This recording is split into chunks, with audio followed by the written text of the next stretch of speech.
Welcome to the channel. Today we're going to dissect a video by some ladies on The View because their points are, well, retarded.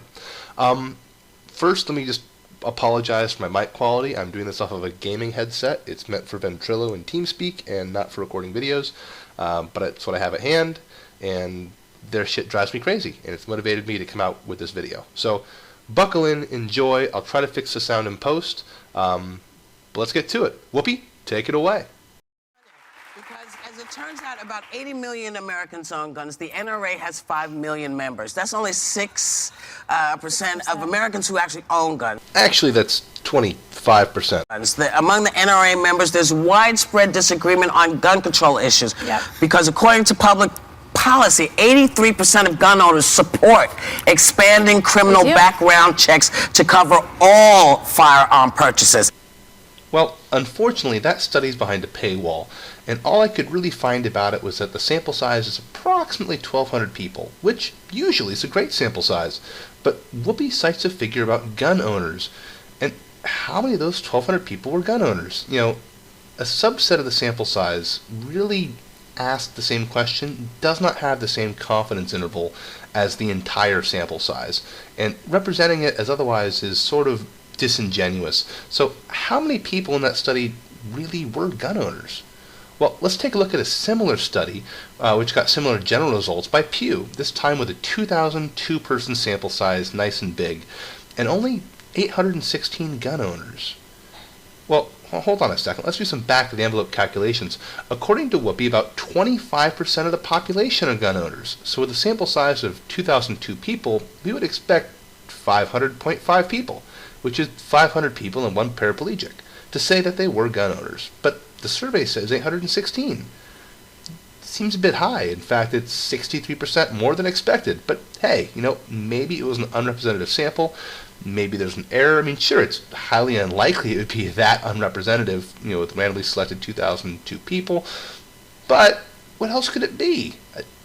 Okay, I guess it is technically possible that people who dislike guns lied about themselves on the anonymous phone survey, but that's just not possible. It's just a lucky sample, I'm sure. So, okay, we have 816 real, honest, not lying about it gun owners in the Pew survey. Now, Whoopi says that NRA members widely disagree on public policy and implies that they fall in line with the general population on this issue. Now, about 6.25% of gun owners are NRA members, so let's multiply that out to find the approximate number we expect to be gun owners who belong to the NRA. And we get 51 people. Not really a huge sample, but rest assured that the 40.8 people who, you know, were implied to be about that 80% who supported universal background checks will be counted as a fully representative sample. Actually, her study has a smaller sample size, so about 60% of the total. So, okay, the 24 people, yeah, that's just not big enough. NRA, you got to get on board, man. You can't pretend you don't see what's happening. You can't keep it going. It's not just them. It's these candidates who are running for president. Yeah. Not one of them is interested in controlling the situation. Well, the Daily News was very. You know, some people might call that a shameless plug, but I honestly think it was quite artful, just real subtle. Slide it in there, you know. If you're gentle, you won't feel the burn.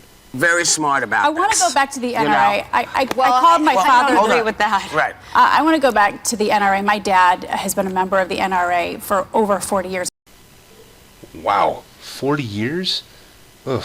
And to be quite frank, they're horrible at their job. I mean, there's so many better organizations. You know what someone needs to do to the NRA?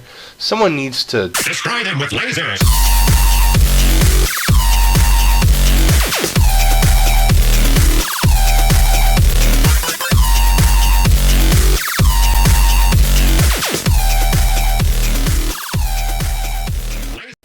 That's how you do a shameless plug. I talked to him this morning and I said, do you agree with the organization? Do they represent what you believe? He said, yes. I said, well, did you know if you were on the FBI's terror watch list, you can still buy a gun because of a loophole that the NRA does not want to close? Let me rephrase that for just a second.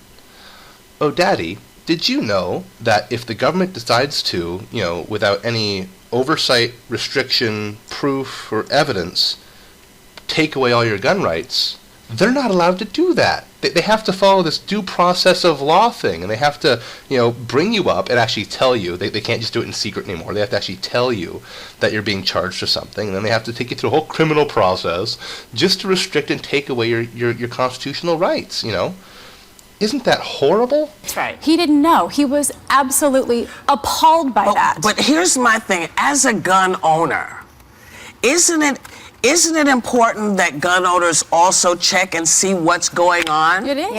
Check what's going on? Huh. If only some people had email alerts.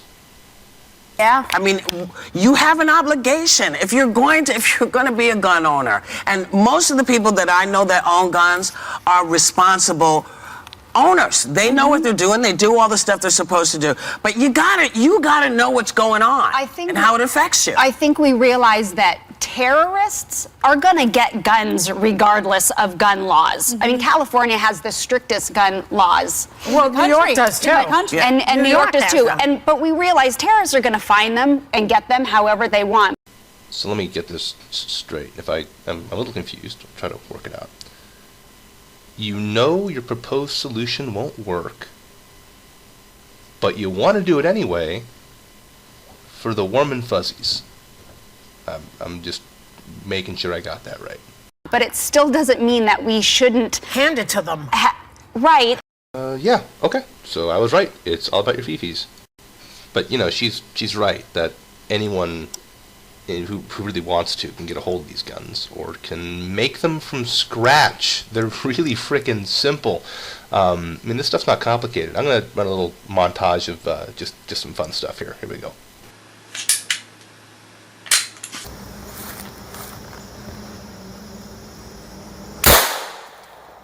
Well, it's just a really soft metal anyway. But we've got another round loaded up, and we're gonna go ahead and take out this grape soda.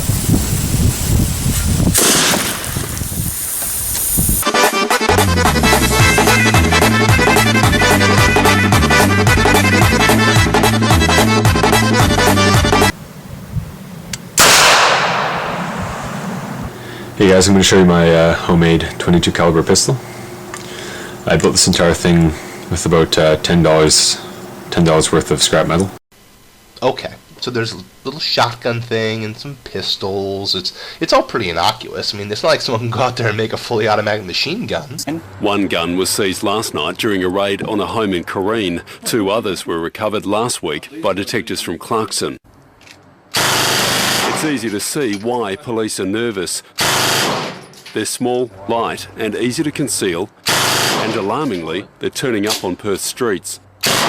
In the past week, 3 machine guns have been seized during raids in Perth's northern suburbs. Police say the weapons are not professionally made, but either way, they're just as deadly. Actually, just a quick fun fact about that last gun, the Luddy gun. Originally designed as something called the BSP, which stands for British Standard Plumbing, because some guy built it as a political demonstration and act, basically saying gun control could never work because you go down to the British equivalent of Home Depot and pick up all the parts there, and indeed the barrel was British Standard Plumbing tubing along with the receiver and everything else. I actually did a fun little shopping list a while back when I first saw that. You could buy all the tools and all the parts you needed to build your first Luddy gun for just under $1,000 to make them like high quality. Half that if you don't mind, being a little off. But once you had that $1,000, about $14 per gun to make those things. And for people that maybe have mental illness problems, there should just be these checks that seem sensible. But there's 2 of the weapons here, they were purchased legally. And not just that, the people that had the guns did not have a prior record. They are not mentally ill, supposedly. You admit it, they passed all the background checks, followed all the regulations until the day they broke the law, and then they broke the law. Glad it helped. And these are normal people. They're normal people. Something snapped. Normal. Well, hold on. Everyone starts off the same, babies, umbilical cords. Yeah. Something snapped, and they had these weapons in their possession and went berserk. Just so we're clear, we don't know. Yeah. We don't know that this is a terror. We don't know what this is. Yeah, no, not yet. Okay, so let's be really specific. No, but I want to keep the peace. Sometimes. You know, in the beginning, I had sort of lost faith in you, Whoopi, with the things you were saying, but this has actually restored my faith in you, and I have to be honest, you've been restoring faith for years.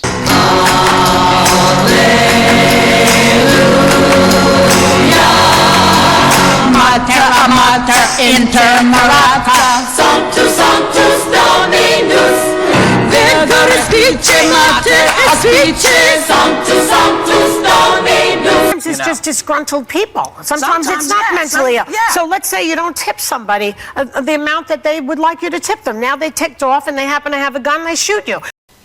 Are you serious? You actually think people will shoot people over tips? I'm literally speechless. Okay, well let's walk through the steps. I think you're batshit insane, but you could be right. So let's investigate this. I won't just throw it off.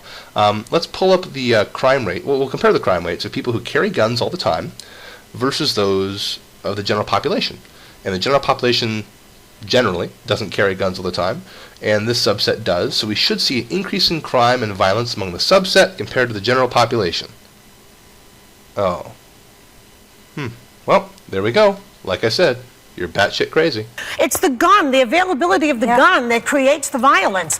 Everybody's got a gripe, but not everybody should have a gun. Yes. And why do they have these 223 caliber assault rifles, these people, things in California? Why do people have to have assault rifles? I don't understand why people to kill have deer. I'd like to know. Well, you can't kill a deer with an assault rifle because there's nothing left. Actually, people use 223 all the time for hunting deer and other things. Actually, it's a common discussion whether it's powerful enough to kill a deer, let alone blow it to pieces. And people like using it because the recoil's light, fast follow-up shots if there's any issue, and it's so light-kicking, even a little girl can do it.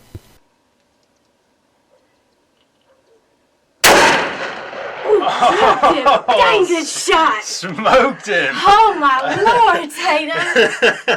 I mean, you dropped him. That thing didn't have a chance right there. Good shot. What were you so nervous about? You aced him. It's the point of it. Why the dust? You can't kick Those deer. assault rifles are meant to do one thing. Kill people. That's why they're given to our soldiers. It's They're a Second meant Amendment. to kill the other side. No, that's actually not why we gave those to our troops.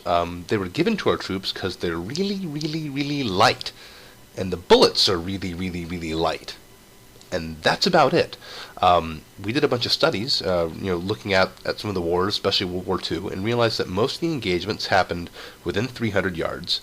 And most of the rounds fired, their job wasn't to kill the enemy. At something like 40,000 rounds fired for every enemy killed. So the real point of the bullets is to get other people's heads down and make them move away so your troops can take the location. And once they realized that, they realized they didn't need these gigantic bullets. They could do a lot more with smaller, less effective bullets and lighter guns. So they could carry more ammunition and put down a higher volume of fire and move people out of the way and take the hill, take the position, take what they're going to take. I'd like to see the police departments in this country and the military rise up against this particular thing that's going on right now, because they are in danger. These guys go out there and try to take care of the situation, and they're up against these AK-47s. It's outrageous. And we also only the cops should have guns like that. No. Completely wrong. Extra no. Lots of no on top. Cops don't have a big problem with these guns because they're not used in a lot of crime. That's why when the police walk around, they're wearing soft armor, bulletproof vests, without rifle plates most of the time. It's only the SWAT that carry rifle plates, only because they know they're going to be shot at. Rifles aren't the problem. Rifles aren't what they worry about. What they worry about is, the little tiny handgun someone has hidden in their pocket or up their sleeve, or in some cases in prisons, actually, some women have tried to smuggle them in more creative places. But that's what the police fear, is the small handgun not the big rifle. The big rifles are not a problem in crime or otherwise. And the Second Amendment was in the was made in 1776 and then ratified in 1791. Nope. Actually, the Constitution was signed in 1787. Before that, we had the Articles of Confederation, and if you knew anything about history, you'd know that. But yeah, so this is a whole different document. And the Bill of Rights were added in 91 because they had just lost, the people who were in favor of the Bill of Rights had just lost this argument over the Constitution. They did not want it. It was a huge usurpation of federal power, and they feared it greatly, and their predictions have largely come true, so wise men. They were vehemently against this. That's why they put those amendments in there. It was to sort of counteract that. And a fun little fact that a lot of Americans don't know, because we're always told about our founding fathers, the group of people who signed the Declaration of Independence and supported the Bill of Rights are almost entirely a different group of people than the ones who signed the Constitution. Only a few people are on both documents, because the people that signed the Declaration of Independence and wanted the Bill of Rights were vehemently against the Constitution. It was a horrible usurpation of power. It was not a great deal. Going to keep having. Can I just say one more thing? You know what? They're saying that God is not fixing this. And look, I think that people should pray, especially when you're grieving. There's nothing else to do but or pray. Help. Or help. But you know what I'm praying for? I'm praying that all these congressmen who don't want background checks, I'm praying that they're voted out of office. Didn't we just earlier in the video mention that background checks don't fucking work? Did I miss that? Rewind, roll tape. It's But sensible. two of the weapons here, they were purchased legally. And not just that, the people that had the guns did not have a prior record. They are not mentally ill, supposedly. Nope. No, I got it. That's exactly what we discovered. That's what I'm praying for. Person that supports prayer and believes that prayer is the most powerful weapon that we have, I believe that all things should start with prayer. I am not pushing that on anyone. This is my worldview. Right. I have a biblical worldview. I go to the Bible for that. And in Philippians 4:6, it says, "Do not be anxious about anything, but in every situation, by prayer and petition, with thanksgiving, present your requests to God." Oh, come now. Don't be so flippant. And so for me, that's where I think it starts, and then after that, you have to take action. You can't sit and do nothing, but you start with that prayer, you ask God for the wisdom, and then you take action. My God, the real Santa! Get him, Jesus! I help those who help themselves. Whatever your personal belief is, however you get it done with the big person, you get it done in your soul, however you get it done, this is something that affects all of us. None of these bullets cared whether it was a black person, an Asian person, a Spanish person, a white person. Bullets don't care. And you know what? Homegrown terrorists are just as horrifying as terrorists from another place. And we've got them. Yeah, so maybe we can help somehow if we all, I think that's what you were saying, if we all rise up and say, enough. Well, since they're just as horrible here as there, if by rising up and saying enough works here, we can... Whoopi did it! Peace in the Middle East. She's got it. Whoopi found the plan. Tell them no. Fucking retard. And I do believe gun owners are starting to say, hey, wait a minute. You don't speak for me. That's right. I do want you to check, folks, because I don't think it's a good idea that any old damn body can get a damn gun. And when they don't make sense, they don't make sense. They're worried about toddler refugees coming into this country. That's what Chris Christie said. And yet he's not worried about the watch list and you can buy a gun when you're on the watch list. What's the matter with these people? Okay, so first of all, the whole due process thing, that's important. So maybe someone mentioned the watch list, just respond due process and watch them go, what's that? But on to the immigration issue, it's a serious problem, especially as it's in the news right now. But by saying it's all about the kids, it just shows either you're ignorant or you're a propagandist. Because most of the people coming in are males in their early 20s to early 30s. So that's who's coming, not kids. And just, we're going to end on a sad note about people using kids for propaganda, like this lady is. And you're the kind of person that makes people like this continue to do it because it's effective. So I'm just going to run a tape and we're going to end on that.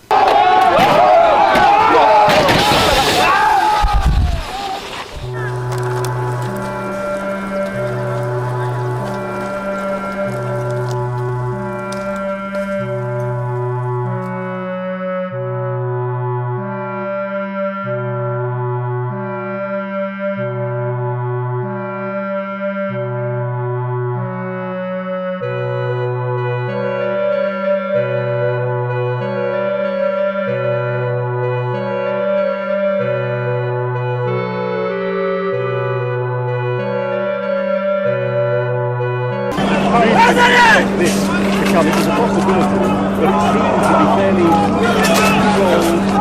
Both sides were showing certain strength. And that is now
Special! Welcome, gentlemen.